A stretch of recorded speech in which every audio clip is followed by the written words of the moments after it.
All right.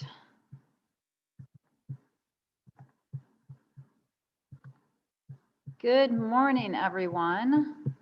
I am going to get us started.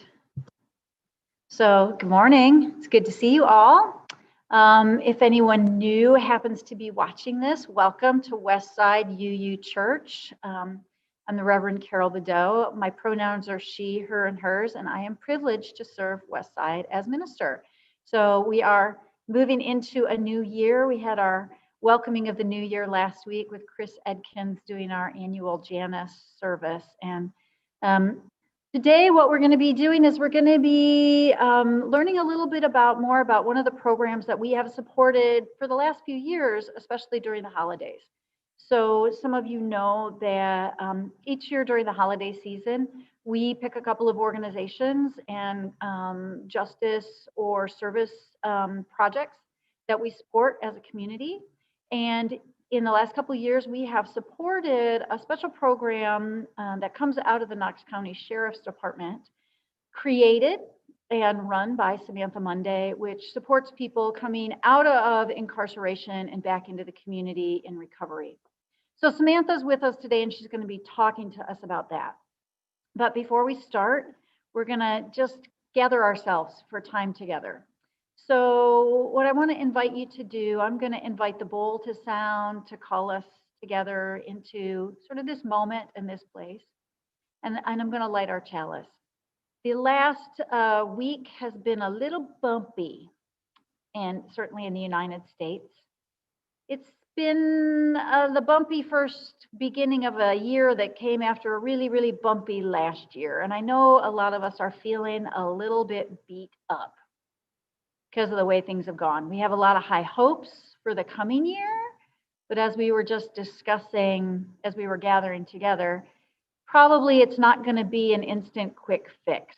As Samantha knows from the work in her program and the way we've been supporting that program, healing, recovery, rebuilding, they take time, they take resources, they take commitment, they take persistence. And these are all things that we all need, as we transition out of 2020 into a new year. So I'm going to invite you to just take a deep breath. I'm going to invite the bowl to sound, and I'm going to invite you to just really take a deep breath and settle into your seat, settle into this moment, and settle into being together.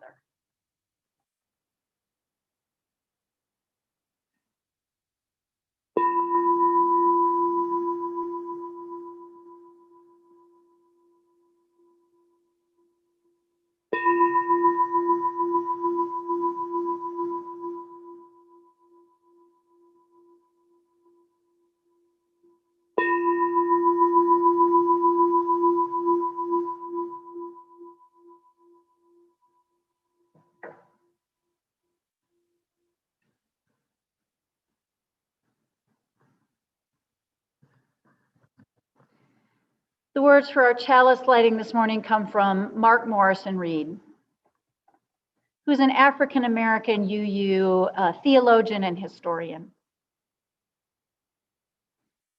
The central task of the religious community is to unveil the bonds that bind each to all. There's a connectedness, a relationship discovered amid the particulars of our own lives and the lives of others. Once it is felt, it inspires us to act for justice. It is the church that assures us that we are not struggling for justice on our own, but as members of a larger community.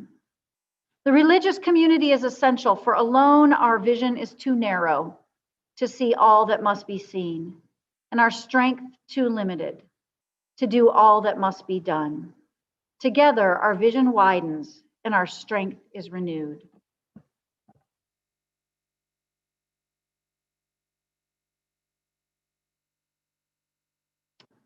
So I'm going to invite Samantha. I'm going to put her up on our screens, and I'm going to invite her to share with us some more about what she's doing in her program, what her program does, and a little bit about how that helps people in the community. So let me put Samantha up.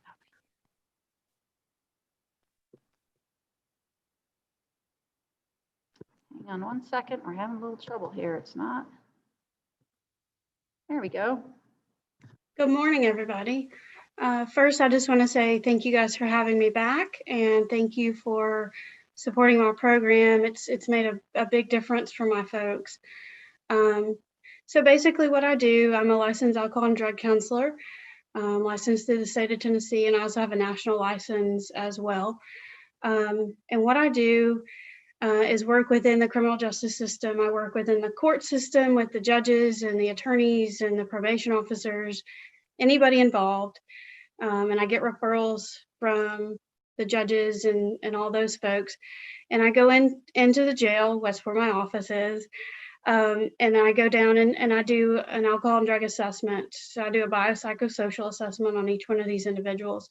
And I go through basically their entire life history with them, what their childhood was like, if they're a domestic violence victim, if, you know, anything that's going on with them, if they were homeless before they came into custody. And then, of course, I dig deep into what drugs they were using and how often and how and all those kind of things.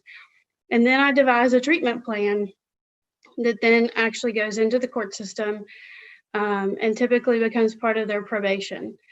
Those treatment plans can be a wide array of things depending on what their needs are.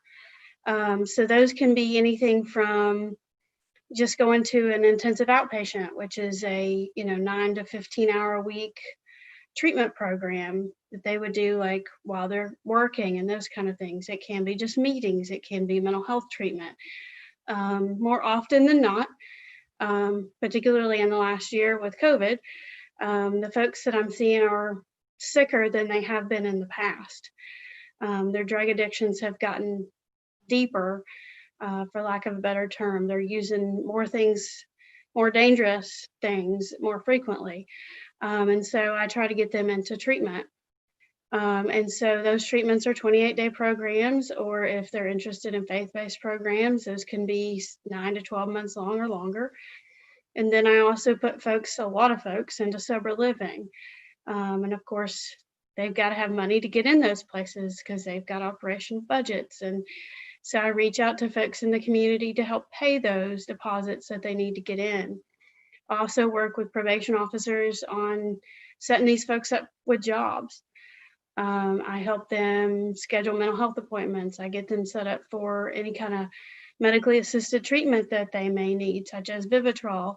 If you're not familiar with Vivitrol, it is an injection that an individual receives who is an opiate addict. They receive that injection every 28 days, and it blocks the receptors in the brain that responds to opiates and alcohol. It's widely used, it's very safe, and there are grant programs in the community to help facilitate that. So I do a variety of things to set these folks up. About 1.5 years ago, the sheriff's office blessed me with a second person to help. So I went from servicing 4 courts to servicing only 3, and then we picked up another court. So I have a partner now in my program. Her name is Lakin Conley. She works with the general sessions folks. So those are people who may have been charged with felonies but aren't convicted yet, or who are charged with misdemeanors, such as domestic assault or simple assault, or possession of drug paraphernalia or whatever, a variety of things. And then everybody I work with in the criminal court, they are all felons, convicted felons. They are convicted by the time I get to them. Frequently, where I interject is after they have pled guilty, but before they get sentenced. So they typically go to treatment and things like that as part of their sentence. But I work with a variety of programs throughout Knox County, throughout East Tennessee, to get those folks in the proper place. Everybody's different, everybody has different needs. As recently, I'm sure you guys know, as I reached out to Miss Carol there for assistance with a young man that I was working with, to get him set up to go back out in the community who had no family. He had nobody, no support system, who had mental illness, substance abuse, as well as he was cognitively delayed, and he had no body.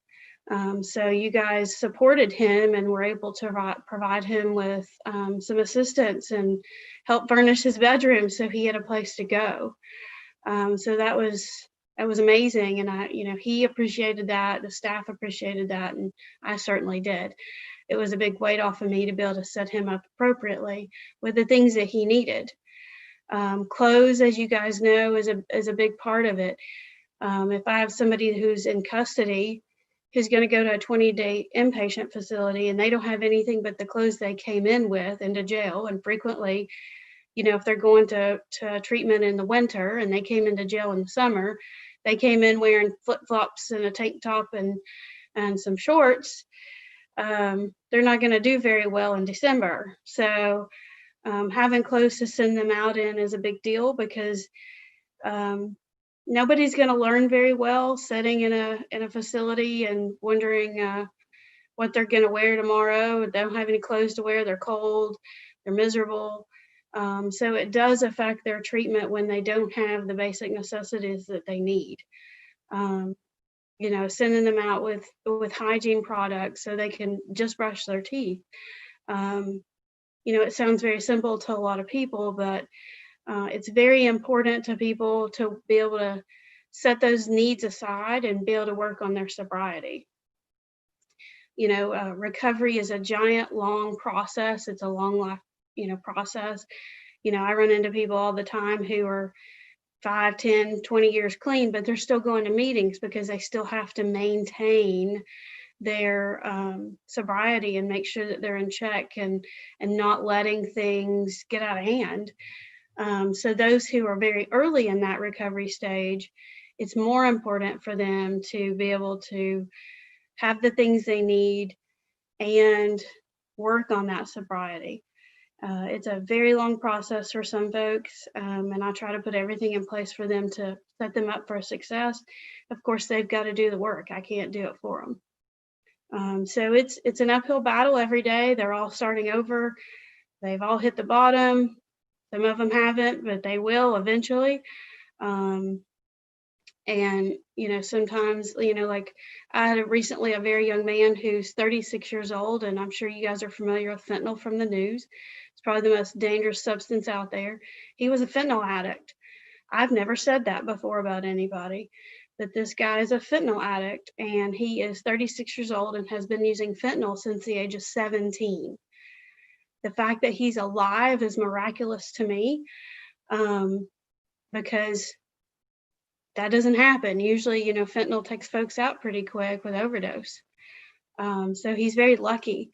He's about 3 months clean right now. Some of that was jail time, some of that's treatment time, but he's doing very well.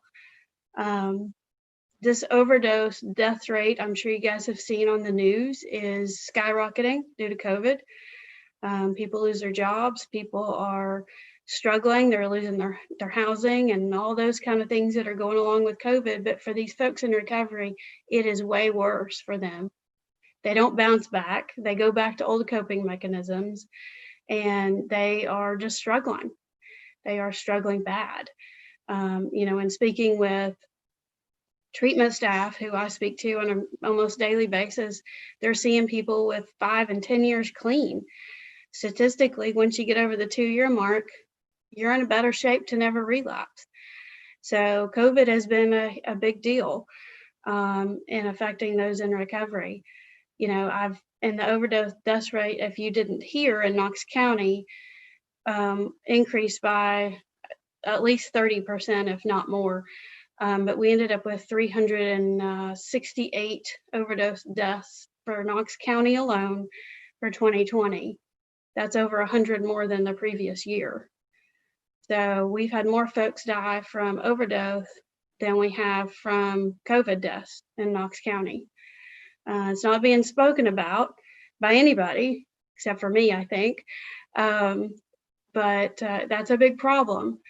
And of course with COVID, it's taken some of our resources away. The treatment centers have had to scale down, not taking so many people to keep people distant from each other. And of course, multiple times they've went on lockdown and I couldn't send anybody out, and that pushed things back. So it's been an uphill climb over the last year. But I will say, my program is doing great. Not counting Ms. Conley's numbers, I pulled my numbers the other day from November of 2017 until the end of 2020. I've worked with 690 individuals to get them back out into the community, into treatment. And only 64% of those folks have come back into the jail. And if you don't realize that sounds like a bad number, but it's actually very good. The national recidivism rate for people reoffending is 80% or 70%, depending on where you look. My 64% number comes from folks just returning to custody, and that could be for any reason. It's not that they reoffended. So that we calculated a little bit different with the sheriff's office because we're working on trying to keep folks out and not coming back for any reason. So 690 people is not easy. I got 184 people out last year, and that's a pretty low number for me given the COVID situation. As I'm sure most of you know, when COVID hit, the judges and criminal justice system did everything they could to shove people out the door.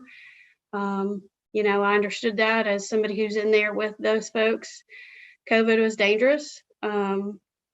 However, I don't know that in the long term that's going to work out so well. I think that did contribute to the overdose death rate due to the fact that we just shoved people out with no treatment, no assistance, no anything, shoved them back out the door into the community to figure it out for themselves.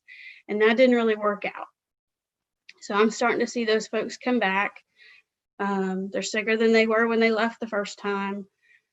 So they're going to need more resources to get back on their feet. It's a really sad situation that we've created here. And I think as we move forward over the next 6 to 8 months, we're going to see more of those people coming back into custody, just simply because judges aren't signing warrants and things like that right now. And these folks are out using on the streets with no support system. And as you probably well know, with COVID, it's taken away the NA meetings, the AA meetings, those kind of things. And so those have all moved online, which when you're homeless, that's not really working out for you if you don't have a way to attend those. And quite frankly, they're just not the same as being able to walk into a room, sit down beside of somebody, get a hug, be told you're doing something right, be told, one more day you were clean, be proud of it. You're looking at folks on a screen, and I know we've all kind of gotten accustomed to that because that's how everything's being done right now. But for these folks in recovery, it's not the best situation, but they're doing the best they can. So I have worked with the halfway houses and the sober living facilities that we have to try to implement some meetings inside those houses so that at least they have some folks to lean on that they live with. And that seems to have been working out fairly well. It's the folks on the street and that are living with family and that are early in recovery that concern me the most. Because I just don't have that support system. When you're living in a sober living, at least you got that roommate that you can come in and sit down next to on the, across the room and vent your day and your problems and get a little bit of feedback. But these folks that are out on the streets and that are living with family who don't understand recovery, they don't get that support. So I'm hoping that 2021 is going to be a new beginning for these folks, that we're going to get some more resources in the community. I know that there are folks working on it. I'm currently on 4 committees within the county that are working on various things. I'm on a housing committee, a criminal justice diversion committee, one to get everybody on the same page as far as how we clinically treat our folks. And I believe there's one more. I can't remember exactly what it's called. But we're doing a variety of things to try to implement, get everybody on the same page, know what resources we have available so that they can all be utilized appropriately. One thing I'm also working on with the mayor's office is getting housing for sex offenders. I know that's a taboo subject for a lot of folks, but at any given time in the community, we have 30 to 50 sex offenders who are on the streets. Most of those folks are in recovery. I'm not by any means saying what they did to get on that registry is a good thing, or that they need to be pat on the back or anything like that because they did a heinous crime, but they are still people and they still need to be cared for. And they're just not receiving anything, and they're on the streets, and they can't go to CARM, and they can't go to Salvation Army. They can't go any place that can give them assistance. So they're in a rougher spot than even these other just folks in recovery, because they can't go to meetings. The meetings that are available are on restriction zones that they're not allowed in. So I am full speed ahead with that, trying to work with the mayor's office as well as people in the community to get something in place for them. Little at a time. That's going to be a legislation thing that eventually we're going to have to work with Nashville on.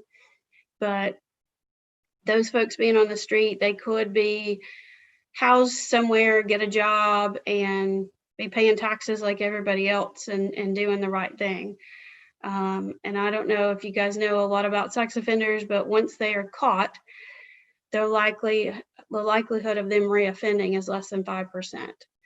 So I think reaching out to them and try to make them productive is important. Although it's not well received when I start talking about sex offenders, because nobody wants to hear about them. But they're people too, and they have needs, and they deserve to be treated like folks. You know, they deserve to be treated with dignity, even though they did something bad. So I'm working with folks to get that taken care of as well. Ms. Lakin Conley that I work with, her numbers with General Sessions Court was about 115 last year. So collectively, we saw in a year of COVID, over 300 folks to get them back in the community. So we're working hard to get them what they need, utilize the resources we have, and start moving forward. I'm really hopeful that this year is going to bring some new positive results and some new resources, and hopefully get maybe the vaccines in more arms so that we can get back to normal and normal of helping these folks in recovery start over and move forward. Thank you, Samantha. I'm gonna put us here so that we can see everybody. So, you know, why don't we just go ahead and have a little bit of questions if people have questions for Samantha. First, I want to say, you know, what you were just saying, Samantha, about these folks, including the sex offenders, deserve to be treated like people, and you use the word dignity. You know, one of the core principles of Unitarian Universalism is the inherent worth and dignity of every person, right? So, you know, one of our core values is that people deserve a second chance, that we can all do things that are not the most productive things or that are destructive, but that we all have inherent worth. So that's something we really support. So I'm not going to extinguish the chalice. I think what I'd rather do is just invite people who have questions. If you have a question, just go ahead and unmute yourself and go ahead and ask your question. Okay. I don't have a question at the moment, but I just wanted to speak to the issue of sex offenders. Some of you know that I'm a university researcher and was involved in a research project on perpetrators of sexual abuse against children for a number of years. And so I have sat with sex offenders and interviewed them about their own life experiences. And I could tell you that I heard some of the most egregious abuse that they suffered when they were small children. And you cannot listen to stories like this without having empathy for these people. As you said, they are people. They are people who suffered greatly themselves, and they are capable of participating in therapy. Some of the ones that we interviewed were participating in therapy, did express remorse for what they had done, did want to become part of communities again. They were turned away by churches that they tried to participate in. As you mentioned, they're excluded from many kinds of organizations that might help them. And I was left with a very different view of sex offenders after doing this research. So I just wanted to share that. Probably some people in our church had not heard me talk about that before. Sandra, that was interesting. I have not had a good impression with the sheriff. And I'm wondering, Samantha, how the support has been for your program from the sheriff. You mentioned that you've gotten an additional staff member, which sounds good. So how is the sheriff supportive of your program? The sheriff is actually very supportive of what I do. He has recruited me multiple times to go to speaking engagements on behalf of the sheriff's office because he's proud of what I do. He gets monthly numbers sent to him through one of my chiefs. So he knows exactly what I'm doing, how much I'm doing, where I'm doing it. And I get nothing but positive feedback back through my chain of command.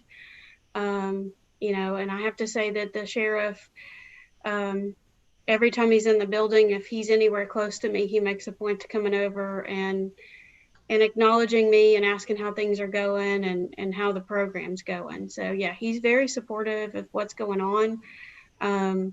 You know, he's downtown, I'm out at the detention facility, so I don't see him very often. I have a very long chain of command between me and him. So, but I do get positive feedback, and he has selected me multiple times to represent the sheriff's office and talking about what I do and what our numbers look like and trying to support the recovery effort, you know, because like anybody else, he wants the recidivism numbers to go down for Knox County. Our numbers overall are very high. They're about, you know, equal with national average, but he wants to see an improvement with that. So yeah, I feel supported by the sheriff. I'm so glad to hear that. I have a question and a comment. First of all, the person who's working with you, did you say it's Megan Conley? Lakin Conley? Lakin. So it's not Megan Conley, the professor at UT? No, sir. Oh, okay. That was one we needed clarification. The other thing, I guess I'm still on the safety committee at Westside Church, although we haven't met or done anything for a couple of years. And as I recall, we enacted protocols some years ago to deal with sex offenders who might want to be part of our church. And we do have a protocol, particularly for child sex offenders, that if they want to be part of Westside Church, they have to basically have an escort with them at all times and are not allowed any contact with the kids. And we've had a couple of people who were in that category in the past, but they went away. And so it's not a current issue. Of course, nobody's going to church at Westside right now. But even before COVID, we didn't have anyone under that protection protocol attending the church. I think that your protocol is in line with what TDOC requires of them. If they go into a church at all, they have to have a conversation with the church leaders and let them know. And then they have to have an escort while they're in the building at all times. And that's for their protection. Even if it wasn't a crime against a child, it still needs to be for their protection so that they have somebody. So if they were to get up in the middle of a service and go to the restroom, for example, that way, you know, and they've got an escort, nobody can say, well, he came into the bathroom and assaulted me. So it's a protection for that individual, but also for the church. Yes. Samantha, first of all, I would like to say thank you very much for the work you're doing and giving us a chance to be involved in just the tiniest way. I think it's wonderful. Particularly because of some reading I've been doing recently, I'm interested in what the racial makeup of your clientele is. I'm currently reading the book Caste by Isabel Wilkerson, and there are two things she points out that come to my mind. One is that she points out that a lot of the so-called statistics that we are given are skewed to make it look as though more African Americans are criminals or are involved in criminal activity or drug activity, and that these are not always accurate figures. And then the other thing she points out is that in the last, maybe 15, 20 years, particularly because of opioids, there are many white people who are, how does she put it? Maybe they're not in the highest caste of white society, who are particularly struggling with opioid addiction. And she sees this as partly because some of their identity is threatened because they see African Americans being more successful, and she feels that actually, you know, there are a lot of whites in that echelon of our caste system who are really suffering. Anyway, so all this makes me wonder what you see as far as African American, white, I will Hispanic. say that a large percentage of the folks that I'm working with are Caucasian. I will say that statistically, I think that if somebody really pulled the data, what you see in a county jail versus what you see in the prison system as far as ethnicity is going to be different.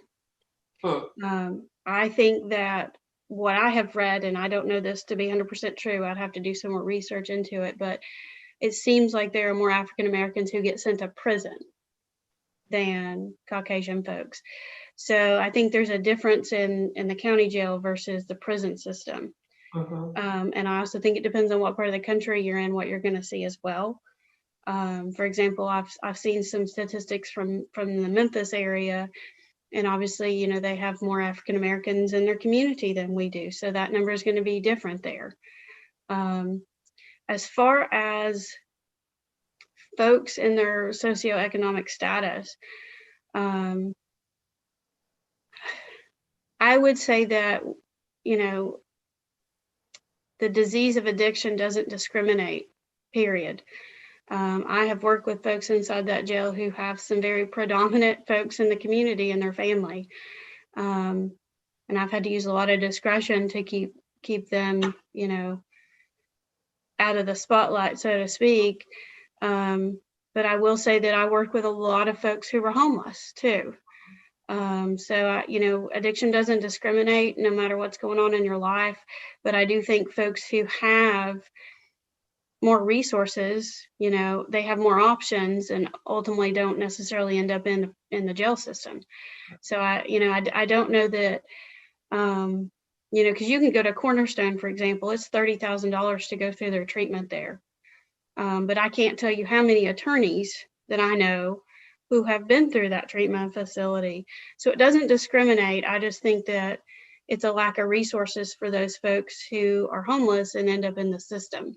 So it'd be hard to figure that out, you know, statistically. Right. Yeah, thank you. Of course. Thank you. Samantha, Oh, sorry. it's all right. I just want to kind of make a statement. Samantha, I really can tell that you have a very, very deep heart and caring for the people that you're helping. And I appreciate that. And I'm sure that they do. And I hope that you don't burn out, that you can keep this up, because you are certainly needed. And I do have one little question. With COVID and our current employment situation, how in the world are you finding jobs for these people? There's plenty of jobs. Oh, good. I know that sounds crazy. It may not be a job they want to do. I will say that. And I have conversations with folks when they're still sitting inside the jail before the process ever takes off that, look, I know that you've been a whatever for a number of years, but you may have to humble yourself a little bit, take a job making less pay, and work your way back to where you want to go. So they kind of understand that. And of course, when you get slapped with that big old felony, that also takes away a lot of job opportunities. But I'm very thankful in the community, Knoxville Leadership Foundation, and several of the other organizations, CAC, they help folks find those jobs. And then we have a wonderful person who works for we have two actually, but that work for the Department of Corrections. So they're hooked into the probation office, and that's their job, is to find these folks a job. And Stacy Garner is an excellent example of that. She works a lot with even my sex offenders that I send out. But she has connections like no other as far as getting these folks a job. So I'm very, very thankful for her. Getting a job isn't as hard as it may appear right now to some folks, but it may not be the job you want to do. That's the thing. But thank you for commenting on my passion. These are my folks. I fight for them every day, but I work carefully on making sure I'm taken care of too. So I took 2 weeks off at Christmas. So, and I do that every year. So I do work hard to make sure that I don't burn out. Good.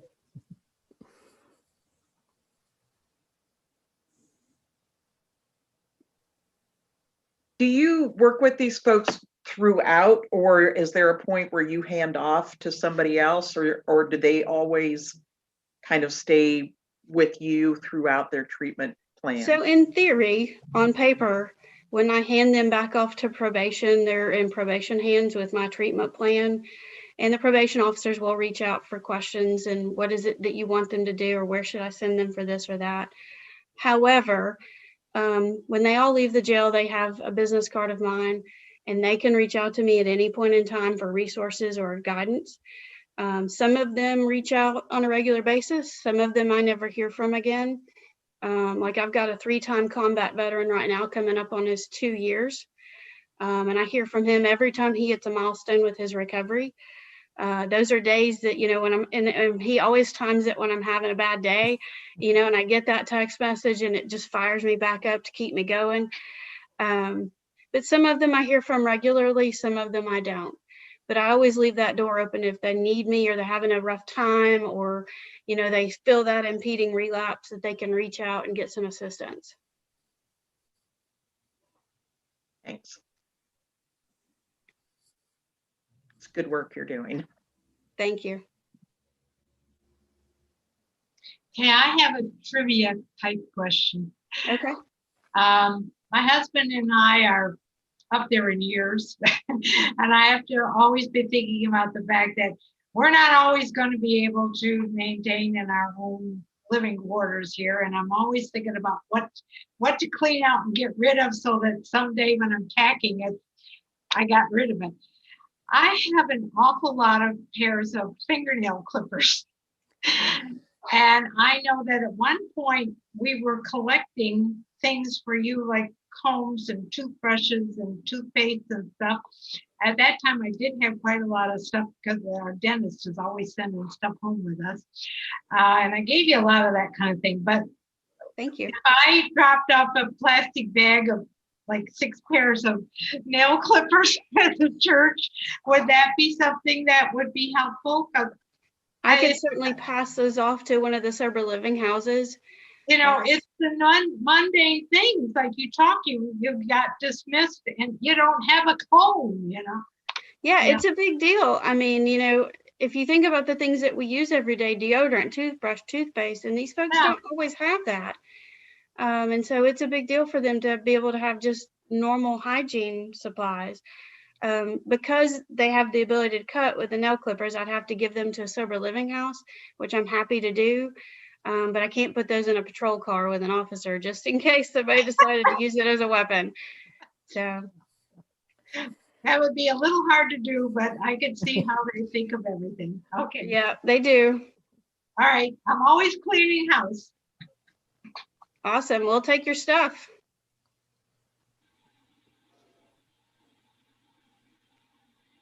Anybody else have any other questions for Samantha?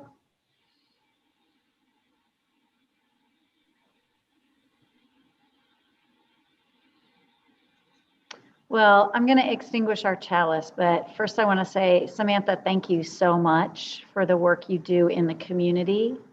It's incredibly valuable. And thank you to Westside for being willing to support Samantha's program, because one of the things that we know about justice and doing work for equity and compassion, you know, these things we say are our UU principles.